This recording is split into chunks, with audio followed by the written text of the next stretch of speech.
Channel पर अगर आप नए हैं तो आप चैनल को जरूर सब्सक्राइब कीजिए। साथ ही आप चैनल के नाम पर क्लिक करके प्लेलिस्ट में जाके आप सभी ट्रेडों के वीडियोस देख सकते हैं। जैसा कि आप प्लेलिस्ट पे क्लिक करेंगे आपको दिख जाएगा, देखिए MMB trade theory, RAC trade theory, COPA trade theory, electrician, plumber, welder, employability skill, ये सभी वीडियोज आपको चैनल पर मिल जाएंगे। साथ ही आपको आईटीआई की अपडेट्स भी मिलती रहेंगी। स्वागत है आपका चैनल टेक स्टडी पर। आज इस वीडियो में हम आरएसी ट्रेड थ्योरी का previous year exam paper solve करेंगे, जो कि सेकेंड ईयर वालों के लिए इंपॉर्टेंट होगा। फॉर एनसीवीटी, एससीवीटी या सीआईटीएस तीनों एग्जाम में अगर आप बैठने जा रहे हैं तो आपके लिए ये सारे क्वेश्चन बहुत ज़्यादा महत्वपूर्ण होने वाले हैं। तो वीडियो को आप पूरा देखिए और चैनल को अगर अभी तक आपने सब्सक्राइब नहीं किया तो सब्सक्राइब जरूर कर लीजिए। पहला क्वेश्चन है, देखिए यहाँ पे, निम्न में से कौन सा हीट इंजन रिवर्स में चलता है? ऑटोमोबाइल का gasoline engine, home air conditioner, jet airplane engine या लोकोमोटिव का स्ट्रीम इंजन। तो राइट आंसर आपका C, jet airplane engine. Question number 2 है, इलेक्ट्रिकल मोटर की बॉल बेयरिंग को के द्वारा लुब्रिकेट किया जाता है? तेल, ग्रीस, वायु या पानी। राइट आंसर आपका बी, ग्रीस। क्वेश्चन नंबर 3 है, वाटर कूलर का वाटर इनलेट फ्लो निम्न के द्वारा नियंत्रित किया जाता है? जो वाटर कूलर का वाटर इनलेट फ्लो हो वो इसमें से हम नियंत्रित करते हैं। 4 ऑप्शन है, solenoid valve, expansion valve, float valve या pressure regulating valve. Right answer आपका एक्सपेंशन वाल्व। क्वेश्चन नंबर 4 है, ब्लास्ट फ्रीजर के बारे में निम्न में से क्या सही नहीं है? तो जो ब्लास्ट फ्रीजर के बारे में सही नहीं वो बताना है हमको। 4 ऑप्शन आपके, भोजन की गुणवत्ता बनी रहती है, या मेटाबॉलिक गतिविधि को धीमा करता है, जीवाणु की वृद्धि धीमी हो जाती है, या कम ऊर्जा की खपत करता है। राइट आंसर है डी, या कम ऊर्जा की खपत करता है। क्वेश्चन नंबर 5 है, साल्टिंग परासरण की प्रक्रिया के माध्यम से मांस यानी मीट से खींचती है? नमी, कार्बन डाइऑक्साइड, ऊष्मा या दुर्गंध। राइट आंसर आपका यहाँ पे ए, नमी यानी मॉइस्चर। क्वेश्चन नंबर 6 है, शब्द हीट ऑफ रेस्पायरेशन का क्या अर्थ होता है? 4 ऑप्शन हैं आपके, इंसुलेशन से लीक होने वाली ऊष्मा, ताजे फलों और सब्जियों से हीट लोड जब दरवाज़ा खुला हो, या कंडेंसर से हीट लोड। राइट आंसर आपका बी, ताजे फलों और सब्जियों से हीट लोड। क्वेश्चन नंबर 7 है, उस ट्यूब का क्या नाम है जो रेफ्रिजरेंट को एवेपोरेटर की ओर ले जाती है? Close circuit, open circuit, short circuit या पैरेलल सर्किट। राइट आंसर आपका B, open circuit. Question number 8 है, home ice maker heating coil का क्या उद्देश्य होता है? आइस मोल्ड की तली को गर्म करना, फ्रॉस्ट की रोकथाम करना, रेफ्रिजरेटर की डिफ्रॉस्टर करना, या इनमें से कोई नहीं। राइट आंसर आपका ए, आइस मोल्ड की तली को गर्म करना। क्वेश्चन नंबर 9 है, वाटर कूलर की बाहरी बॉडी की सफाई किसके द्वारा की जा सकती है? साधारण पानी, गुनगुने पानी, ठंडे पानी या गर्म पानी। राइट आंसर आपका यहाँ पे सी, ठंडे पानी। क्वेश्चन नंबर 10 है, वाटर कूलर में पानी की बर्बादी रोकने के लिए किस प्रकार के टैप का इस्तेमाल किया जाता है? Hose type, push type, lever type या रेगुलेटिंग टाइप। राइट आंसर आपका C, lever type. Question number 11 है, यदि स्केल फॉर्मेशन नियंत्रित नहीं किया जाता है तो?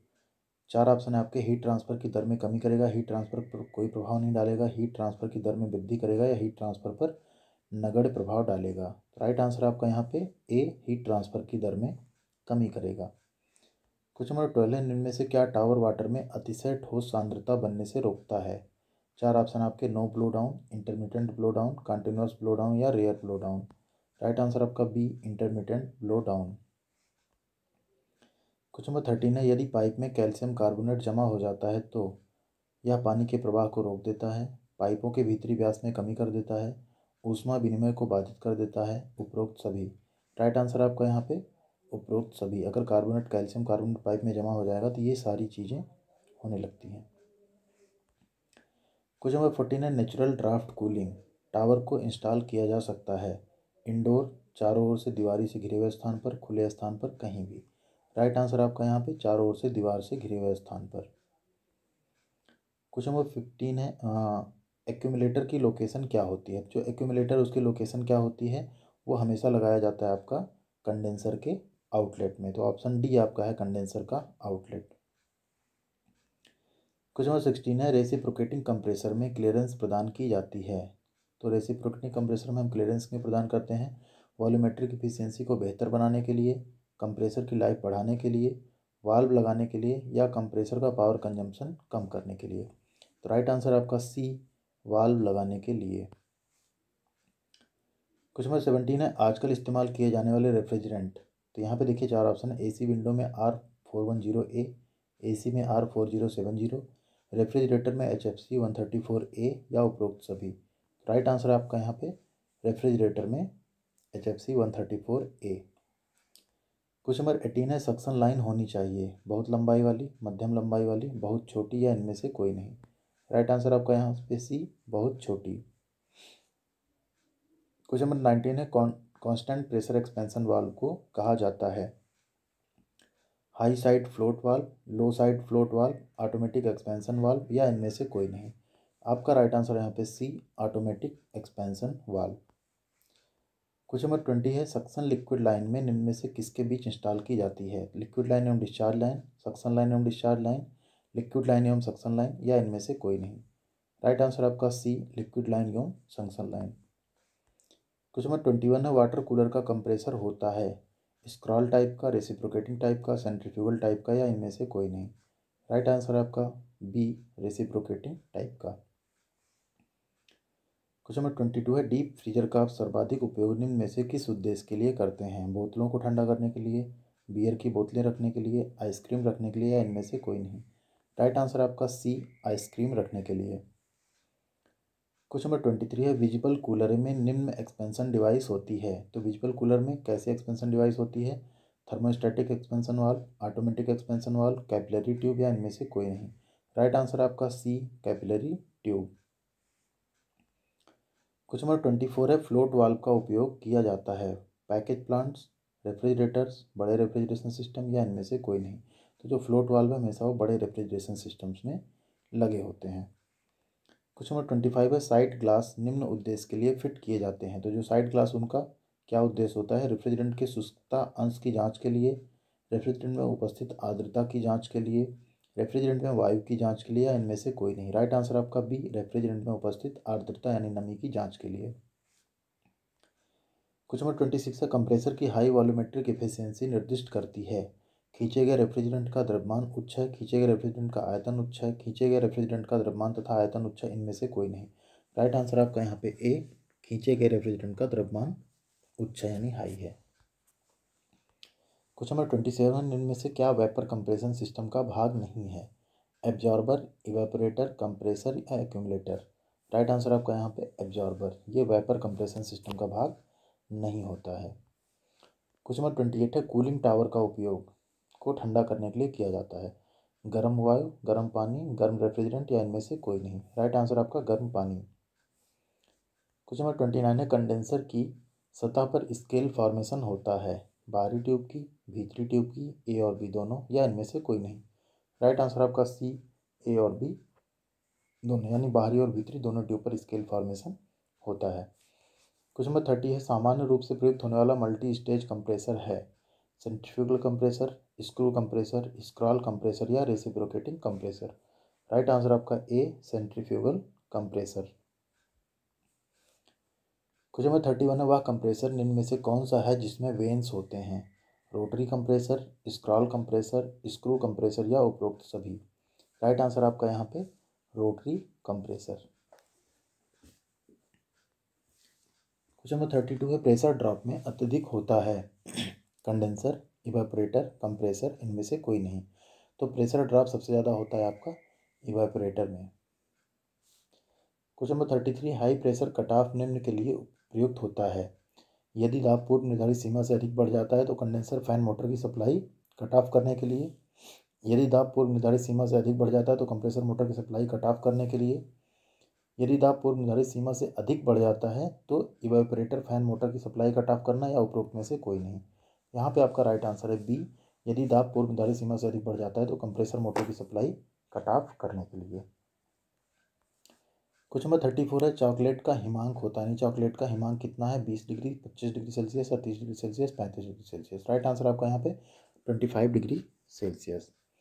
क्वेश्चन नंबर 35 है, दूध का भंडारण तापमान होता है 12 degree Celsius, -10 degree Celsius, 20 degree Celsius या 5 डिग्री सेल्सियस। राइट आंसर आपका 20 डिग्री सेल्सियस। क्वेश्चन नंबर 36 है, विजिबल कूलर में तापमान की रेंज होती है -5 से 0 डिग्री सेल्सियस, 2 से 8 डिग्री सेल्सियस, 8 से 12 डिग्री सेल्सियस या इनमें से कोई नहीं। राइट आंसर है विजिबल कूलर में जो तापमान की रेंज होती है वो होती है 2 से 8 डिग्री सेल्सियस। क्वेश्चन नंबर 37 है, द्वितीयक रेफ्रिजरेंट का स्थिर रूप से उपयोग कहाँ होता है घरेलू रेफ्रिजरेटर में, आइस प्लांट में, डीप फ्रीजर्स में या वाटर कूलर्स में। यहाँ पे आपका राइट आंसर है आइस प्लांट में।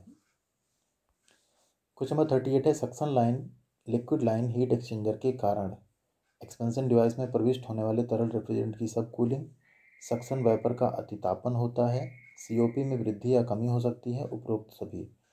तो जो इसमें राइट आंसर आपका वो है उपरोक्त सभी। हीट एक्सचेंजर के कारण ये सारी चीज़ें होती हैं।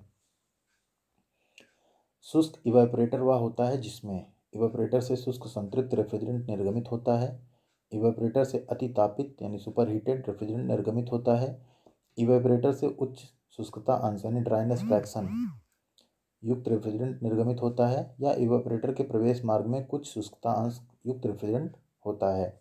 राइट आंसर आपका डी। यहाँ पे जो इवेपोरेटर के प्रवेश मार्ग यानी इनलेट है उसमें ड्राइनेस फ्रैक्शन युक्त रेफ्रिजरेंट होता है। क्वेश्चन नंबर 40 है एक्सटर्नल इक्वाइजर के साथ प्रयुक्त होता है automatic expansion valve, thermostatic expansion valve, capillary tube या high side float valve. Right answer आपका B thermostatic expansion valve. Question number 41 है थर्मोस्टैटिक एक्सपेंशन वाल्व स्पेस पर अतितापन की नियत कोटि बनाए रखने के लिए सिद्धांत पर आधारित होता है, कंप्रेसर के डिस्चार्ज, कंडेंसर के निर्गम, कैपिलरी ट्यूब के निर्गम या इवेपोरेटर के निर्गम। राइट आंसर आपका यहाँ पे डी इवेपोरेटर के निर्गम। क्वेश्चन नंबर 42 है कूलिंग टावर की रेंज निम्न रूप से परिभाषित की जाती है। यहाँ पे जो कूलिंग टावर की रेंज है वो हमेशा आपका रेंज का कूलिंग टावर में प्रवेश करने वाले जल के तापमान और हवा के आर्द्र बल्ब तापमान में अंतर, इन दोनों का जो अंतर होता है उससे कूलिंग टावर की जो रेंज है वो परिभाषित की जाती है। क्वेश्चन नंबर 43 है कूलिंग टावर का उद्देश्य क्या है। तो कंडेंसर से आने वाली वायु को ठंडा करना, कंडेंसर से आने वाले गर्म जल को ठंडा करना, कंडेंसर से आने वाली वायु को जल के माध्यम से ठंडा करना, या उपरोक्त में से कोई नहीं।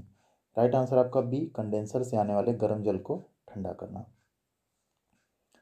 क्वेश्चन नंबर 44 है कंडेंसर में स्केल फॉर्मेशन निम्न में से किसके कारण होता है।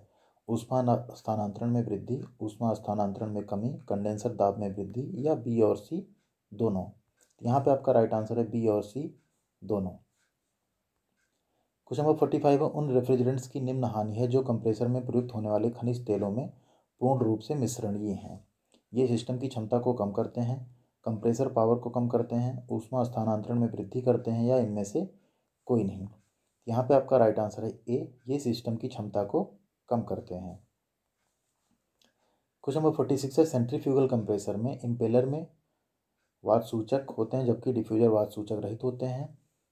डिफ्यूजर में वात सूचक यानी वेंस होते हैं जबकि इम्पेलर वेंस रहित यानी वेंस नहीं होते उसमें। डिफ्यूजर तथा इम्पेलर दोनों में वेंस होते हैं, डिफ्यूजर तथा इम्पेलर दोनों में वेंस नहीं होते हैं। राइट आंसर आपका ए, इम्पेलर में भी वेंस होती हैं और डिफ्यूजर जो है वो वेंस नहीं होती उसमें। क्वेश्चन नंबर 47 है कंप्रेसर की धारिता नियंत्रण की हॉट गैस बाईपास विधि में hot compressed gas liquid line तक प्रेषित कर दी जाती है, डिस्चार्ज लाइन तक प्रेषित कर दी जाती है, सक्शन लाइन तक प्रेषित कर दी जाती है, या एक्सपेंशन लाइन तक प्रेषित कर दी जाती है। राइट आंसर आपका सी सक्शन लाइन तक प्रेषित कर दी जाती है। क्वेश्चन नंबर 48 है वॉल्यूमेट्रिक एफिशिएंसी निर्भर करती है दाब अनुपात पे, क्लीयरेंस अनुपात पे, संपीड़न के इंडेक्स पे, या उपरोक्त सभी। तो जो वॉल्यूमेट्रिक एफिशिएंसी होती है वो आपका इन तीनों चीज़ों पे डिपेंड करती है। ये 48 क्वेश्चन है आपके प्रीवियस ईयर्स के, जो कि थर्ड सेमेस्टर यानी कि अभी के टाइम में आरएसी सेकेंड ईयर के बच्चों के लिए बहुत ज़्यादा इंपॉर्टेंट है। तो वीडियो आशा करते हैं आपको पसंद आई होगी और ये सारे क्वेश्चन आपके आने वाले एग्जाम में भी आपकी हेल्प करेंगे। तो अगर वीडियो पसंद आए तो लाइक और शेयर जरूर करिए, साथ ही साथ चैनल को सब्सक्राइब जरूर कर दीजिए। इस चैनल पर आपको सारी वीडियो आने वाली सबसे पहले मिल जाया करेंगी। Thank you.